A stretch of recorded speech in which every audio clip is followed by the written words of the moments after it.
que vous avez réuni vos 500 signatures? Pas encore. Sinon, combien en avez-vous aujourd'hui? Et êtes-vous confiant à ce sujet?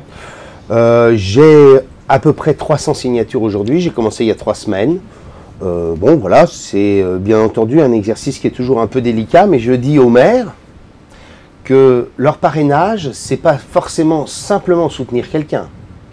C'est aussi permettre l'exercice de la démocratie. Je le dis pour moi, je le dirais même pour d'autres. Je le dis par exemple pour le Front National. Dieu sait que je n'ai aucune connivence avec le Front National, mais j'estime qu'il serait grave pour la démocratie française et le débat si Marine Le Pen n'était pas candidate. Donc, oui, on vous a entendu presque appeler les maires à signer pour Marine Le Pen récemment.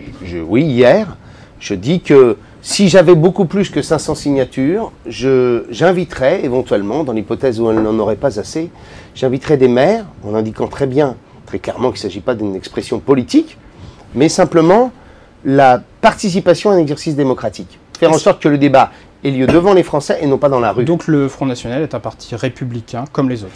Dans ce cas-là, il faut l'interdire, s'il ne l'était pas. Quel est votre avis à vous, personnellement? Écoutez, je n'aime pas les thèses du Front National, je n'aime pas les illusions dangereuses du Front National, je n'aime pas le climat de haine que porte un certain nombre de discours du Front National, je n'aime pas la démagogie du Front National, mais reconnaissons que, voilà, qu'il n'y a aucune raison de l'interdire.